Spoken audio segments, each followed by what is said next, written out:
തെക്കൻ കേരളത്തിൽ തെരഞ്ഞെടുപ്പ് പ്രചാരണ ചൂട് കൂടുകയാണ്. പ്രചാരണത്തിൽ ഇടതുപക്ഷം വലിയ മേൽക്കൈ ഇതിനോടകം നേടിക്കഴിഞ്ഞു. UDF, NDA സ്ഥാനാർത്ഥികളും കളം പിടിക്കാനുള്ള ശ്രമം ആരംഭിച്ചു. കാലാവസ്ഥയിലെ ചൂടിനൊപ്പം തന്നെയാണ് തെക്കൻ ജില്ലകളിലെ തെരഞ്ഞെടുപ്പ് ചൂടും. തിരുവനന്തപുരം മണ്ഡലത്തിലെ LDFന്റെ തെരഞ്ഞെടുപ്പ് കമ്മിറ്റി ഓഫീസ് മന്ത്രി GR അനിൽ ഉദ്ഘാടനം ചെയ്തു. തുടർന്ന് സ്ഥാനാർത്ഥി പന്ന്യൻ രവീന്ദ്രൻ സ്ഥാപനങ്ങൾ സന്ദർശിച്ചു. വൈകിട്ട് റോഡ് ഷോയിലൂടെ ജനങ്ങൾക്കിടയിലേക്കെത്തും. കഴിഞ്ഞ ദിവസം മണ്ഡലത്തിലെത്തിയ UDF സ്ഥാനാർത്ഥി ശശി തരൂർ DCCയിലെ യോഗത്തിൽ പങ്കെടുത്ത ശേഷമാണ് പ്രചരണ രംഗത്തിറങ്ങിയത്.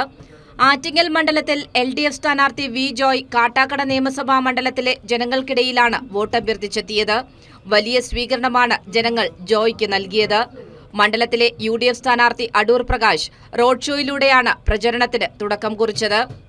കൊല്ലം മണ്ഡലം ഇടതുമുന്നണി സ്ഥാനാർത്ഥി വൃദ്ധസദനത്തിലെത്തി മുതിർന്നവരുടെ അനുഗ്രഹം വാങ്ങി.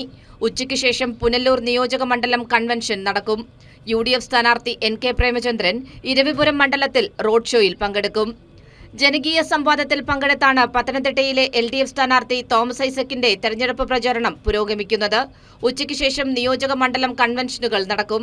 UDF സ്ഥാനാർത്ഥി ആന്റോ ആന്റണി സ്വകാര്യ വ്യക്തികളെ സന്ദർശിച്ചും NDA സ്ഥാനാർത്ഥി അനിൽ ആന്റണി ഭവന സന്ദർശനവും വ്യക്തികളെ നേരിട്ട് കണ്ടും വോട്ടഭ്യർത്ഥിച്ചു.